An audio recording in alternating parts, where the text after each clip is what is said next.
mais importantes da história da Alemanha, Otto von Bismarck, o chanceler de ferro. Reverenciado e controverso. Há muito é uma lenda. Mas quem foi esse homem? Que ideais ele seguiu? O que o fez lutar pelo poder?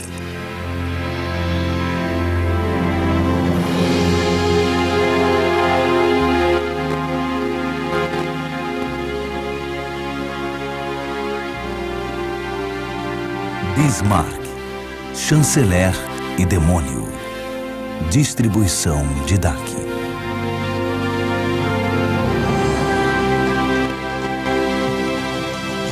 Göttingen, 1832. Mesmo tarde da noite, a vida de estudante ainda é agitada nessa cidade universitária. Um estudante mostra-se particularmente dedicado a rodadas de bebida e à violência e à desordem. Seu nome, Otto Leopold Eduard von Bismarck. Uma pessoa determinada a deixar sua marca, de uma forma ou de outra. Parte 1. De proprietário rural a fundador de império.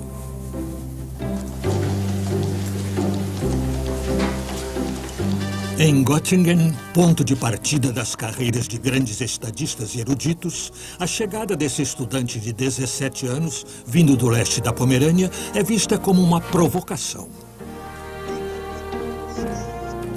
Com indiferença assumida, Otto von Bismarck, com passos largos e seu casaco extravagante, leva seu cachorro para passear, deixando pouco tempo para os estudos.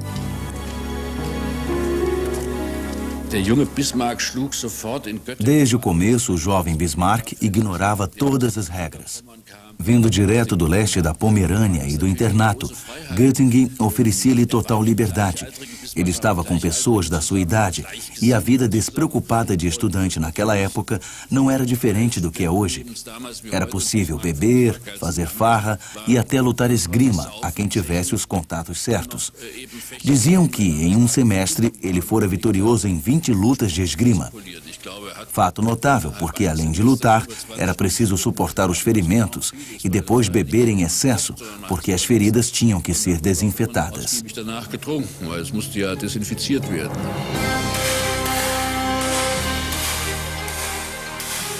Otto von Bismarck era invencível na esgrima.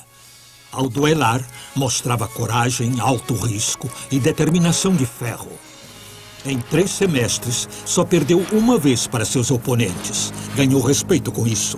Como esgrimista no corpo estudantil arquiconservador de Hannover, Bismarck parecia constantemente fora do seu meio.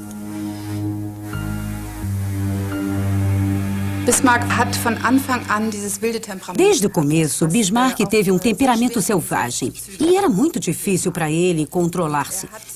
Ele tinha 2 lados, um intelecto claro e uma precisão tremenda.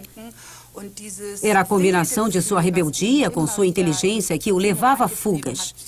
Excesso de bebida, duelos ou esgrima. Bismarck sempre queria esgrimar para provar sua masculinidade. Eu o vejo como um touro enraivecido.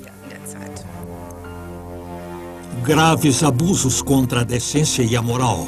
Entre eles estavam embriaguez em público, comportamento ofensivo e perturbação da ordem. Tudo isso levou o futuro advogado para a cela de detenção da universidade. Ele ficou preso por 18 dias e mal saiu da cela já se meteu num tumulto em uma taverna. E daí em diante só tinha permissão para entrar na cidade de Göttingen para assistir às conferências. Bismarck mudou-se para os limites da cidade, para uma das antigas torres de defesa. Ali podia dar-se ao luxo dos seus excessos sem ser interrompido. Filho de um proprietário de terras da Pomerânia, ele não participava de forma alguma da vida política.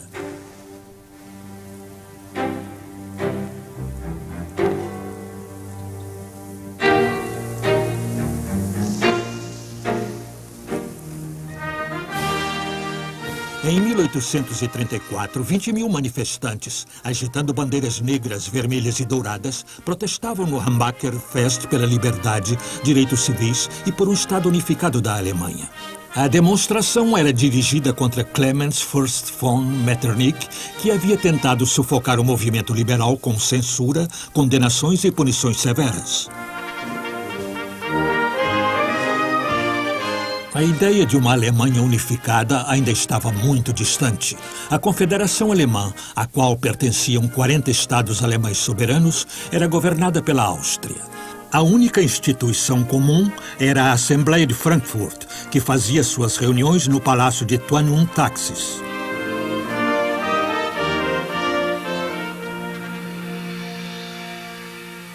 Bismarck não se deixava influenciar pelos propósitos e interesses de seus colegas que protestavam.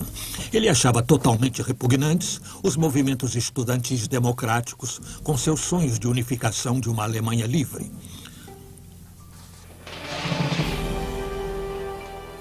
Pelos inimigos da monarquia e seus panfletos liberais, nutria apenas ódio e desprezo.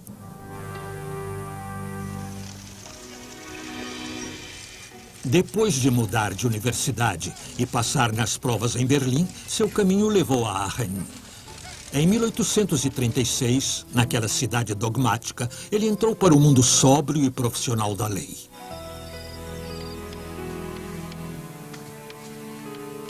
Como funcionário contratado na administração provinciana, este doidivanas com gosto pela vida foi obrigado a passar o tempo inspecionando arquivos. Rapidamente ficou entediado com o trabalho monótono de escritório em Aachen. Agora, o presunçoso Bismarck alimentava ideias de uma carreira diplomática. Mas seu pedido foi recusado. Amargamente decepcionado, lançou-se a aventuras dispendiosas. Bismarck adorava se divertir, e a sofisticação do balneário, cujas águas atraíam hóspedes famosos de toda a Europa, tentou o jovem Bismarck a dar cada vez mais escapadas. Aqui ele conheceu os principais círculos da sociedade aristocrata e se apaixonou.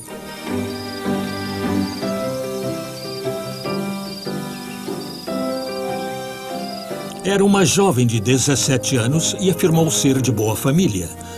Isabella Lorraine Smith. A incorporação de uma beleza inglesa que leva meu sangue quente ao ponto de fervura, entusiasmou-se Bismarck e convidou seus amigos precipitadamente para irem a Leicestershire para o casamento. Bismarck tentou ter vários casos e quis se casar cedo, mas isso não aconteceu. Ele cortejou duas inglesas. Uma era uma trapaceira que alegava ser duquesa de Kent ou algo assim, mas na verdade era filha de uma mulher de origem comum. E a outra era filha de um clérigo renomado da igreja anglicana, que frequentava círculos como os do balneário. Tudo isso o fascinava e era um mundo que ele não conhecia. As mulheres eram lindas, bem melhores do que as moças do campo que ele tinha conhecido na Pomerânia. Seus casos e sua libertinagem o levaram à primeira grande crise de sua vida. Ele só podia financiar seu esnobismo com dívidas, até que faliu e foi obrigado a admitir esse triste fato para seu pai.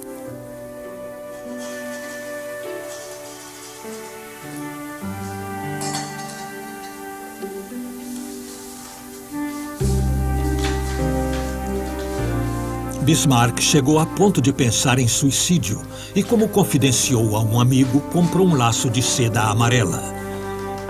Mas depois de curta reflexão, sua natureza de jogador venceu.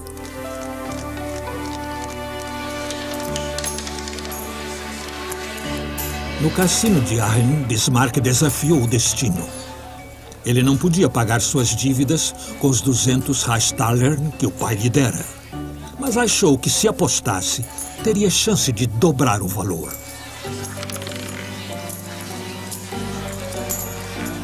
Na roleta, Bismarck revelou ser um jogador que arriscava tudo e venceu.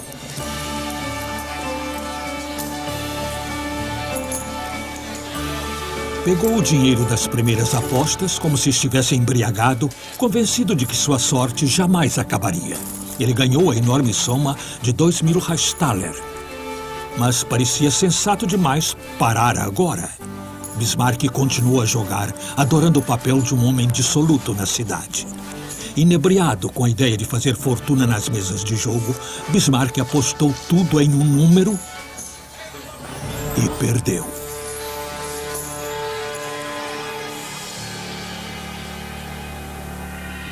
Suas dívidas agora totalizavam 1.700 Reichstaler.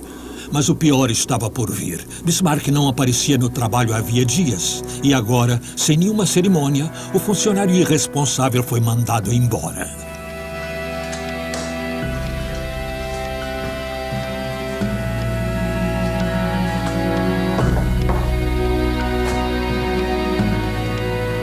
Mais tarde, Bismarck pôde continuar com seus artigos em Potsdam, mas depois de apenas 5 meses, perdeu o interesse pelo trabalho monótono e pediu demissão. E assim, sua carreira de civil chegou ao fim.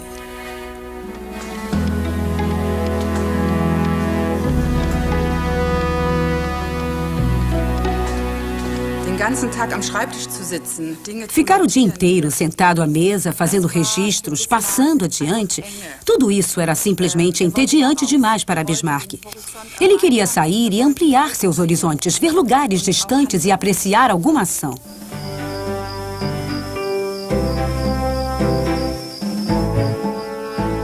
Depois do serviço militar, Bismarck decidiu-se por uma vida em terra.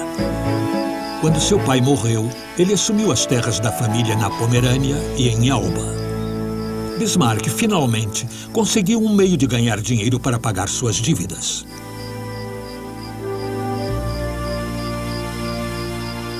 Parecia-me tão respeitável cultivar milho quanto escrever requisições administrativas. Foi como ele explicou sua transformação em proprietário rural local. Bismarck não se saiu tão mal como administrador de fazenda. Ele fazia as propriedades darem lucro e, com um trabalho duro e diligência, começou a reduzir seus débitos e acabou por pagá-los. 3 anos depois, Bismarck enfrentou mais uma crise em sua vida. Mais uma vez, ele achou seu mundo uma prisão. Solteiro, muito só, 29 anos, toco meu negócio sem satisfação, escreveu o proprietário rural entediado a um amigo.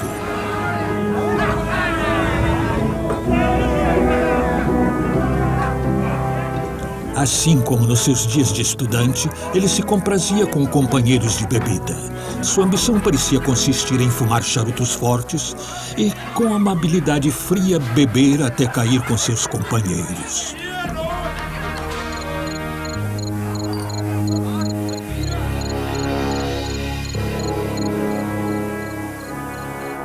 Deus sabe que eu não conseguia ficar mais bêbado, declarou-se criticando.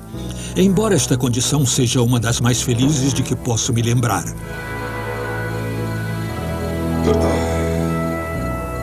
Assim eu vegeto, igual a um relógio, sem nenhum desejo especial nem medo. Cerveja! Cerveja!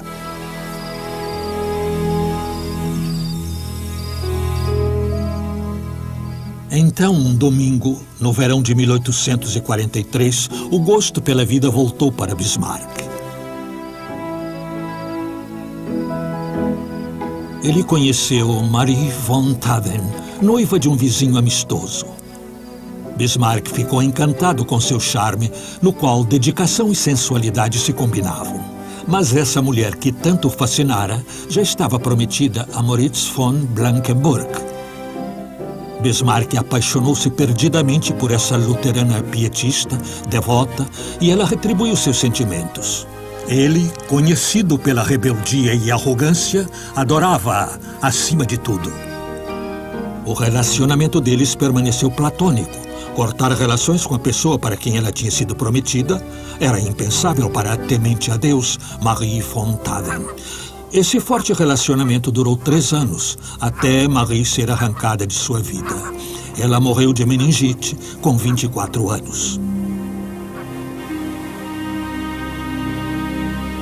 A morte da moça que ele amava tão profundamente foi uma grande perda para Otto von Bismarck. Uma indicação do relacionamento intensamente próximo dos dois foi mostrada no desejo de Marie, pouco antes de morrer, de que ele se casasse com sua melhor amiga, uma jovem igualmente devota.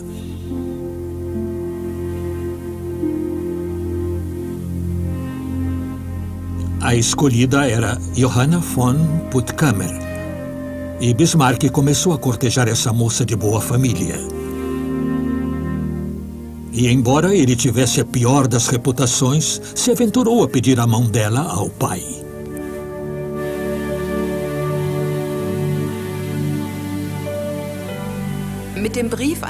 Na carta ao pai de Johanna, onde ele pede sua mão, dá para sentir que ele agora possui uma nova força. E ele levou essa proposta muito a sério. Foi, de certa forma, quase sagrada.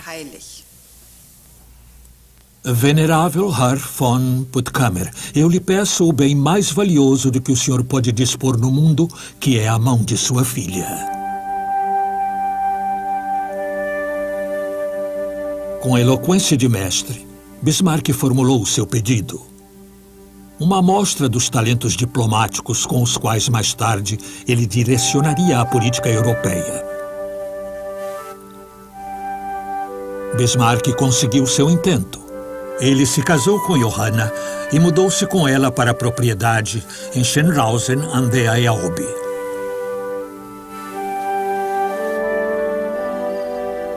A união com Johanna trouxe-lhe paz pela primeira vez na vida. Caracterizada por um senso de dever protestante, ela era uma esposa abnegada e logo em seguida a mãe carinhosa e dedicada de 3 filhos. O complemento perfeito para Bismarck, que também no casamento insistia em dar o tom.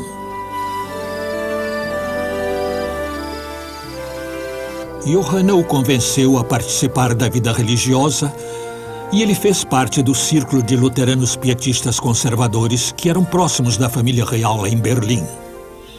Isso trouxe para ele a estima e influência de que mais tarde tiraria proveito.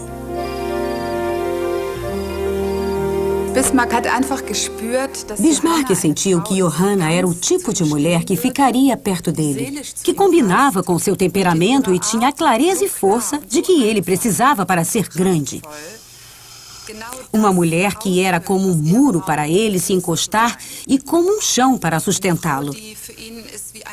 Ela também era uma alma gêmea e o entendia perfeitamente.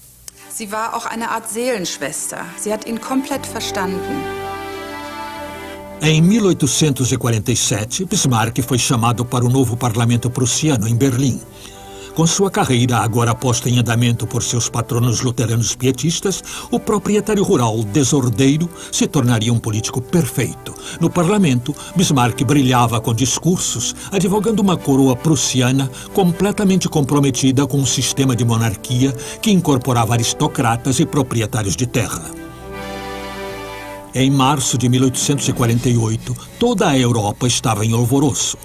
Revolucionários armados também lutavam em Berlim pela democracia e unificação nacional. Quando a rebelião ameaçou a segurança de Frederico Guilherme IV, a reação de Bismarck foi radical. Ele mobilizou os fazendeiros e preparou um plano para resgatar a monarquia.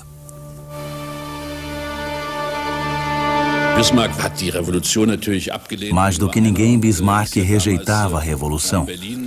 Foi a Berlim querendo de qualquer maneira falar com o rei, que há algum tempo dava sinais de abrir concessões aos revolucionários.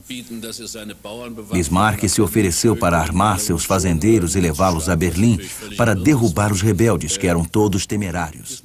Bismarck tinha assumido o papel de um total reacionário. Ele era o prussiano arquétipico, leal a seu rei, leal ao governo e contra todos os objetivos de uma constituição de frente liberal. O espírito de liberdade e democracia agora penetrava todas as instituições. Governos liberais se formavam. Na Paulskirche, em Frankfurt, reuniu-se a primeira Assembleia Nacional para a criação de uma Constituição. Então, o exército começou a fazer planos para dar um fim violento à Revolução.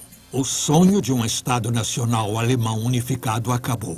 Um triunfo para Bismarck.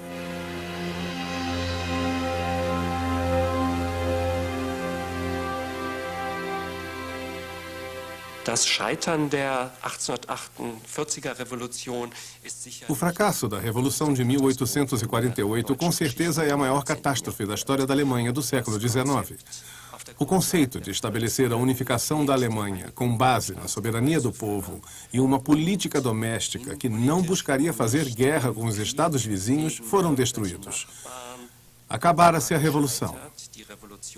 Fora derrotada pela Contra-Revolução, o que naturalmente agradou imensamente Bismarck. Nessa época, ele não era nacionalista, era prussiano e queria permanecer prussiano. As chamas da Revolução haviam sido apagadas, e na frente política, a questão mais veemente era a questão alemã.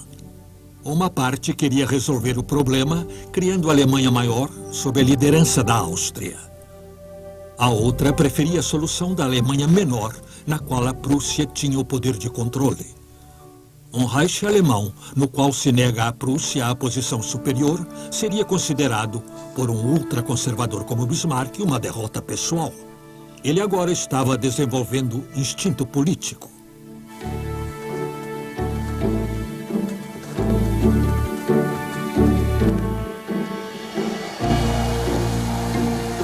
Em 1851, Bismarck teve a chance pela qual esperara em vão como funcionário contratado. Embora não tivesse treinamento diplomático, foi nomeado para se unir à representação prussiana na Confederação Alemã, em Frankfurt. Lá, ele habilmente avançou, mais uma vez, com a ajuda de seus defensores protestantes. Finalmente, entrava na grande arena da política e estava pronto e disponível para lidar com qualquer questão que afetasse o futuro da Alemanha. Bismarck estava firmemente convencido de que Deus o tinha escolhido como instrumento. "Sou um soldado de Deus", ele escreveu à esposa, "e acredito que ele moldou minha vida para suas necessidades." No começo da sua nova carreira, Bismarck não tinha a menor consideração pela hierarquia nem pelas regras escritas. Os diplomatas da velha guarda o olhavam com ceticismo. Porém, Bismarck sabia como obter respeito. O privilégio de fumar um charuto durante as conferências era apreciado somente pelos representantes austríacos.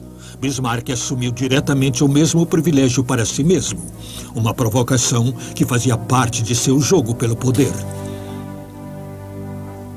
Bismarck era o tipo de jogador que, confiando em Deus, acreditava que sabia o momento exato de atacar. Bismarck wurde von seinen Gegnern mächtig unterschätzt. Die dachten, da kommt jetzt... Bismarck era muito subestimado por seus oponentes. Eles supunham que fora um caipira da Pomerânia que tinha vindo a Frankfurt. Ele não era nada disso.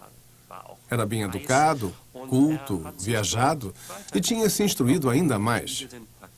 Nos corredores da diplomacia europeia, tinha adquirido força, experiência e construído uma rede de contatos com líderes políticos europeus proeminentes. Tudo isso foi importante para o seu futuro trabalho como primeiro-ministro da Prússia. Em Frankfurt, Bismarck brincava com suas ideias de tornar a Prússia maior e mais poderosa. Mais tarde, diriam que ele já planejava a unificação da Alemanha.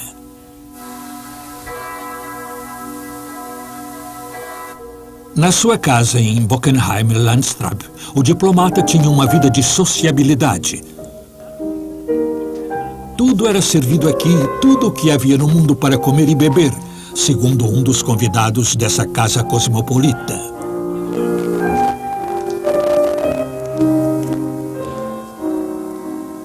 Era um idílio familiar. Aqui todos ficam juntos, os velhos, os jovens, os avós, crianças, cachorros, comendo, bebendo, fumando e tocando piano.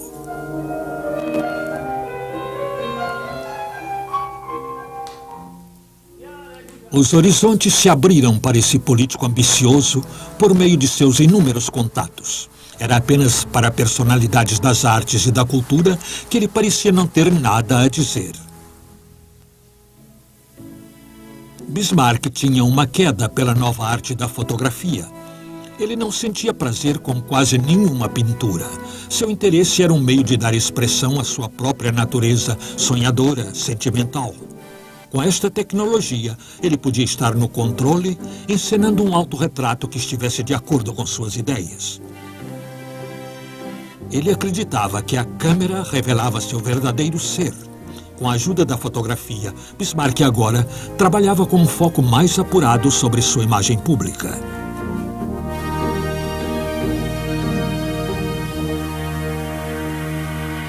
Seu caráter obstinado quase trouxe consequências fatais quando Georg Freiherr von Fink o desafiou para um duelo no início da manhã de 25 de março de 1852.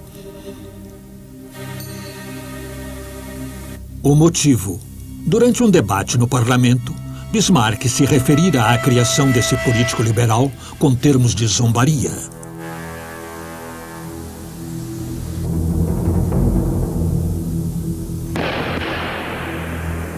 Os dois atiraram. Nenhum dos dois acertou, mas Bismarck reclamou de não ter direito a um segundo tiro. Para quem tem natureza de jogador, um empate é repulsivo.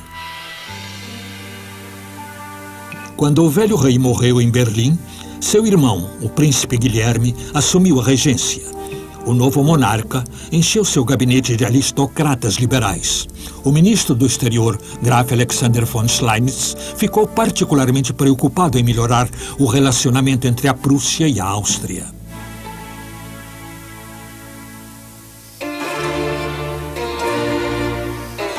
Bismarck, com sua postura radical anti-austríaca, era tido como deslocado em Frankfurt e foi transferido para a Rússia.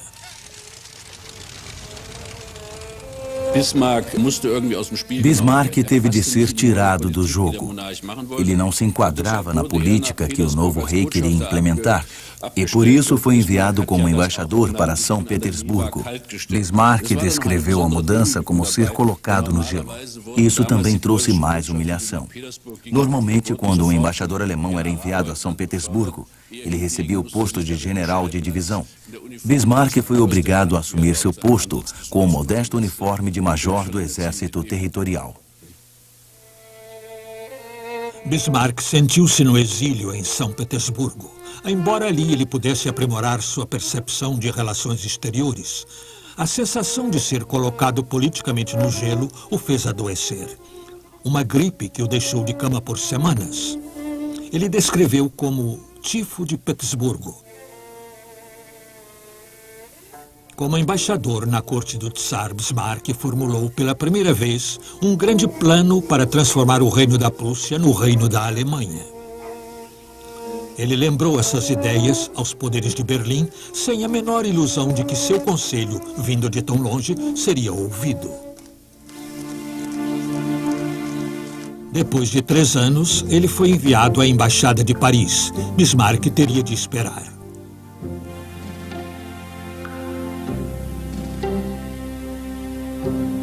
Em Paris, com seu aliado mais próximo, Albert von Rohm, o ministro da Guerra prussiano, começou a articular sua ascensão política.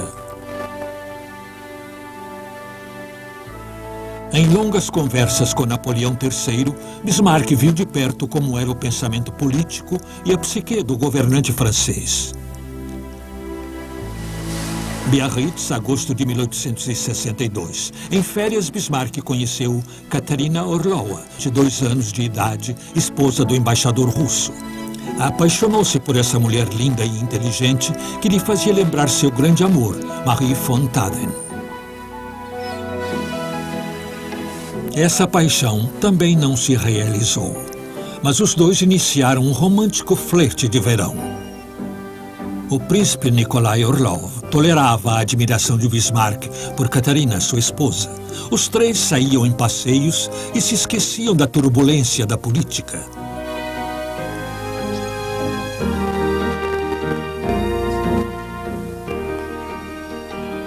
Ela é uma mulher por quem você pode se apaixonar, se a conhecer, escreveu Bismarck para sua esposa, revelando um grande entusiasmo, sem o menor sinal de conflito moral. Fico imensamente feliz, respondeu Johanna, que meu amado marido tenha encontrado essa mulher fascinante, sem a companhia da qual ele jamais teria desfrutado de tanta paz em um lugar. um ramo de oliveira oferecido como lembrança fugaz de boa sorte. Bismarck guardou até o fim da vida o presente de despedida de sua adorada Katie, cuidadosamente guardado em sua caixa de charutos.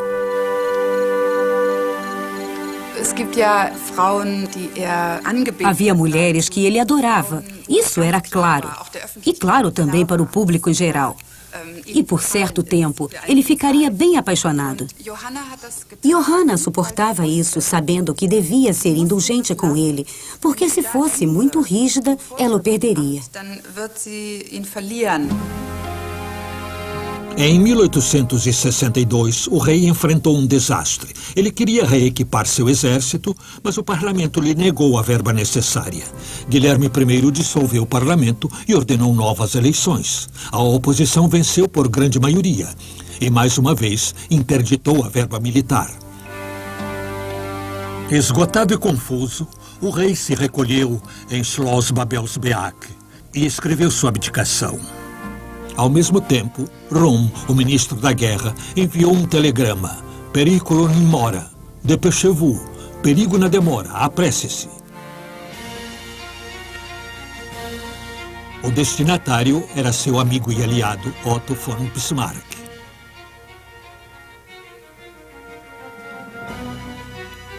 Bismarck deixou Paris imediatamente e seguiu apressadamente para Berlim.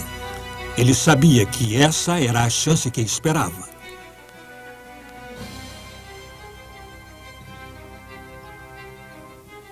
Como monarquista convicto, considerou a abdicação do rei uma catástrofe. Bismarck jurou inabalável lealdade a seu monarca. Disse que a lei do parlamento devia ser revogada a qualquer custo, nem que fosse por um longo período de ditadura. Palavras que convenceram o rei.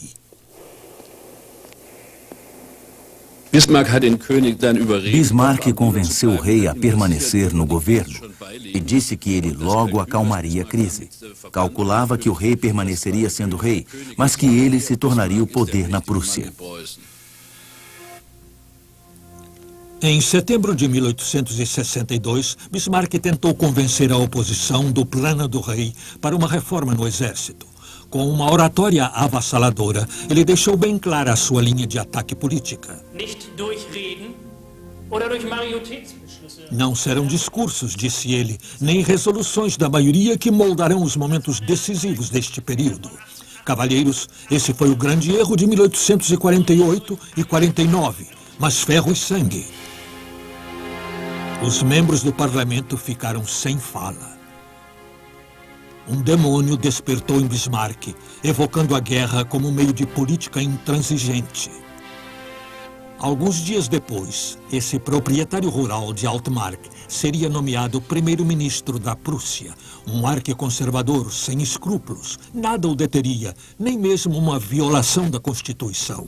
Assim que entrou no gabinete, Bismarck dissolveu a Assembleia e continuou no governo sem o parlamento e sem orçamento.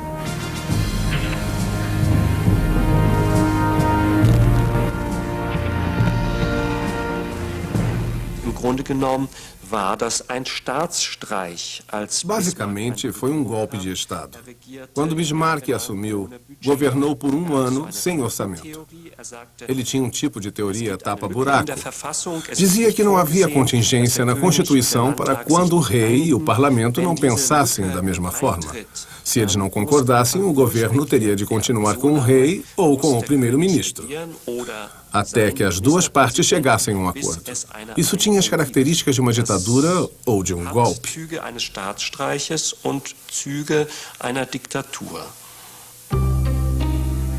Começou um período de repressão política na Prússia.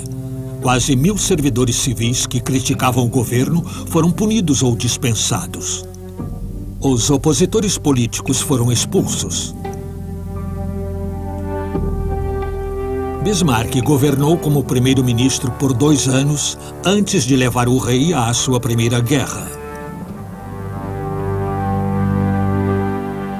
O foco da atenção política era agora o norte. O desejo da Dinamarca de separar o ducado de Schleswig do de Holstein foi uma fonte de conflito com a Confederação Alemã. Mas Bismarck tinha sentido nesse conflito a possibilidade de anexar os dois estados à Prússia. A estratégia de Bismarck era atrair a Áustria para o lado da Prússia. Em 1º de fevereiro de 1864, suas tropas marcharam em conjunto para a Dinamarca. Travou-se uma batalha curta, mas difícil, com sérias perdas para os dois lados. O bem equipado exército alemão era bem superior ao da Dinamarca. 9 meses depois, o rei da Dinamarca foi obrigado a aceitar os termos de paz de Bismarck. Das Ergebnis war, dass Schleswig und Holstein... O resultado foi que os dinamarqueses de Schleswig e Holstein finalmente foram separados da Dinamarca para serem administrados coletivamente pela Prússia e pela Áustria. Isso rapidamente causou tensão entre eles e os levou a discordar sobre como os estados deviam ser administrados, o que os conduziu à próxima guerra. A discórdia aumentou e Prússia e Áustria se encontraram em uma guerra fraterna. Em 3 semanas, o exército prussiano obteve uma vitória decisiva. 400.000 soldados lutaram no campo de batalha de Königgrätz e a Áustria perdeu 44.000 homens. Guilherme I tinha triunfado e quis marchar em Viena para humilhar o Kaiser Franz Joseph e arrancar dele a Boêmia. Mas Bismarck se armou contra o rei e os militares. O homem que nos seus discursos havia conjurado ferro e sangue agora estava diante de uma prova crucial.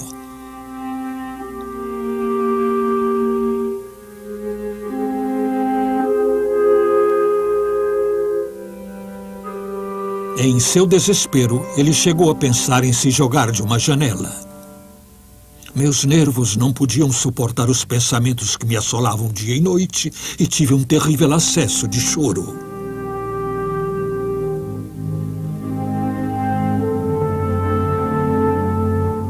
O príncipe da coroa acalmou Bismarck e ficou a seu lado. Os dois temiam que a supremacia da Prússia forçasse a França a uma intervenção, o que transformaria sua vitória militar em desastre político. Juntos, eles conseguiram convencer o rei a fazer um acordo de paz.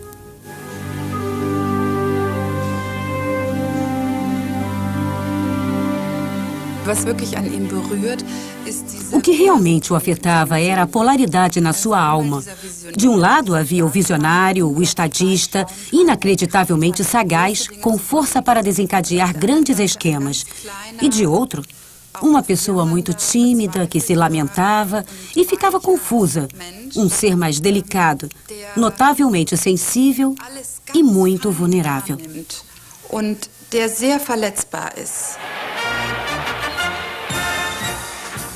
A vitória de Königgrätz tornou-se o triunfo de Bismarck. Agora, Hannover, Schleswig-Holstein, Hesse, Nassau e a cidade de Frankfurt foram anexados pela Prússia. Bismarck foi celebrado em Berlim como um herói nacional.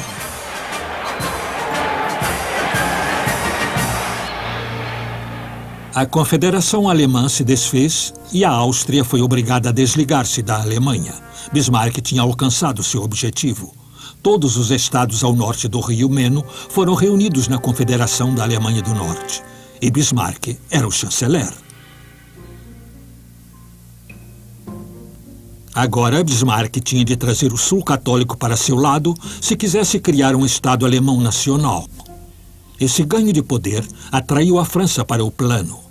Astutamente, Bismarck provocou Napoleão III, exagerando a situação, a sucessão na Espanha, transformando isso em uma crise internacional. 13 de julho de 1870. Em Bad Ems, o embaixador francês tentou pressionar o rei da Prússia a abandonar para sempre as reivindicações da Casa de Hohenzollern à coroa da Espanha. Por trás dessa jogada estava o temor da França de ser dominada pelos Hohenzollern. Guilherme I se negou. Um relatório desse encontro foi entregue na mesma noite a Bismarck. Ele encurtou e alterou a mensagem e enviou sua versão chamada Emeser Depesche, telegrama de Ems para a imprensa. Agora, a reação do rei parecia bem mais forte e severa do que na verdade tinha sido. A mensagem, segundo Bismarck, teria o efeito de um pano vermelho para o touro. Seus cálculos deram frutos e o imperador francês Napoleão III declarou guerra à Prússia. Como Bismarck planejara, a França tinha se tornado o agressor.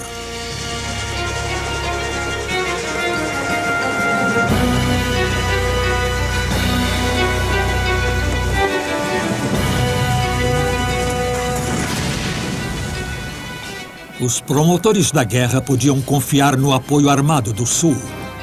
O estadista alemão visionário foi um pouco além no campo de batalha. Soldados de todas as partes da Alemanha estavam lutando juntos pela vitória de todos. Na Batalha de Sedan, nas Ardenas, em 1º de setembro de 1870, o exército francês foi derrotado. Napoleão III foi capturado e levado a Schloss-Virelchauret, em Cassel. Sobre seu encontro com Napoleão III, Bismarck escreveu à esposa Johanna: "Nossa conversa foi difícil porque eu não quis tocar em questões que seriam muito dolorosas para uma pessoa que tinha sido tão abandonada por Deus." Historicamente, é uma conquista internacional, uma vitória pela qual devemos, com toda a humildade, agradecer a Deus. O resultado de Sedan? 25 mil mortos e feridos. A guerra alimentou o ódio dos dois lados a tal ponto que, por décadas, a Alemanha e a França permaneceram inimigas. Nas negociações de paz, a França perdeu a Alsácia, assim como uma parte da Lorena, e teve de pagar muitos milhões de francos de indenização de guerra. Depois da guerra com a França, começaram as negociações com os estados do sul da Alemanha. Finalmente, a visão de unidade nacional de Bismarck se realizaria. O rei Ludovico II da Bavária estava cético, mas podia ser comprado. Quando Bismarck lhe ofereceu uma bela quantia do dinheiro que havia sido confiscado da família Welfen, o rei cedeu e vendeu o soberano estado da Bavária aos prussianos. Em 18 de janeiro de 1871, o Reich alemão foi fundado na Sala dos Espelhos, em Versalhes, e Guilherme I foi proclamado Kaiser. 2 meses depois, Otto von Bismarck alcançou o auge do seu poder ao ser nomeado primeiro chanceler do Reich alemão. Versão brasileira Audio News.